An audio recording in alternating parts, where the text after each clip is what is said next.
Hi అండి, welcome back to మీ Najma's kitchen.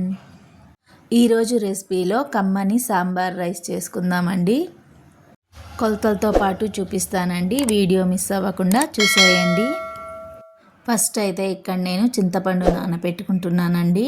చింతపండుని మంచిగా 2 times వాష్ చేసుకొని వాటర్ వేసుకొని పక్కన పెట్టుకుంటున్నానండి.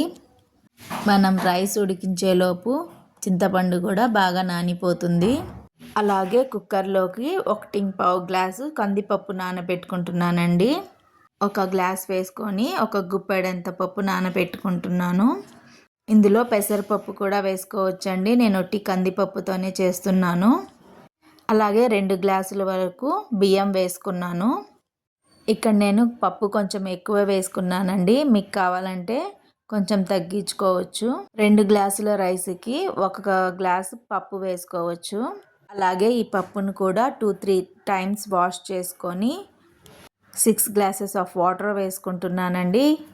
ఇక్కడ మీకు 1 గ్లాస్ వాటర్ స్కిప్ అయిపోయింది.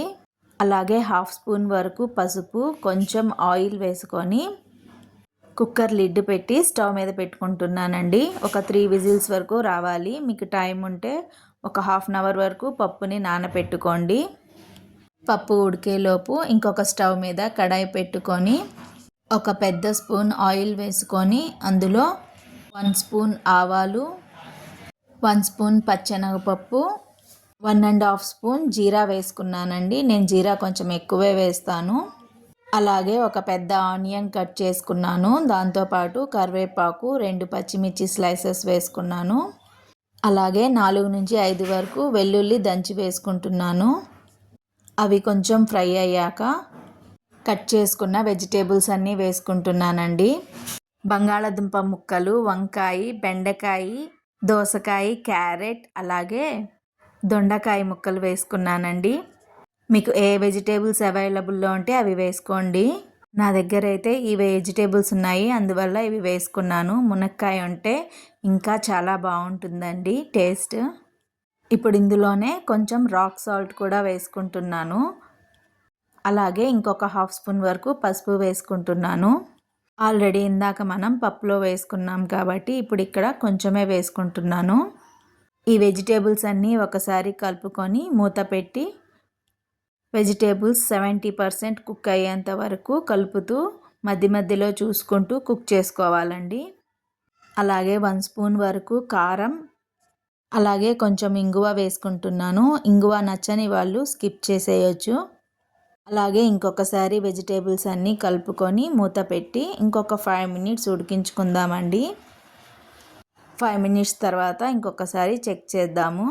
చూడండి ఇక్కడ నేను కట్ చేసి చూపిస్తున్నాను. ఆల్మోస్ట్ వెజిటేబుల్స్ కుక్ అయిపోయాయి.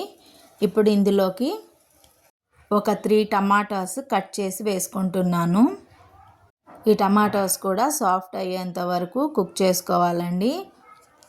మూత పెట్టుకొని కుక్ చేసుకుందాము. చూడండి టమాటాస్ కూడా సాఫ్ట్ అయిపోయాయి కదా. ఇప్పుడు ఇందులోకి మనం ఇందాక నానబెట్టుకున్నాం కదా చింతపండు రసం తీసేసి వేసేసుకుందాము. అలాగే ఇందులోనే 1 లీటర్ వరకు వాటర్ కూడా వేసుకుంటున్నాను. ఇప్పుడు ఒకసారి ఉప్పు కూడా చెక్ చేసుకొని తక్కువైతే వేసేసుకోండి. అలాగే కుక్కర్లోని ప్రెషర్ అంతా పోయి ఉంటుంది, ఒకసారి చెక్ చేద్దామండి. చూడండి పప్పు రైస్ ఎంత పర్ఫెక్ట్గా కుక్ అయిందో.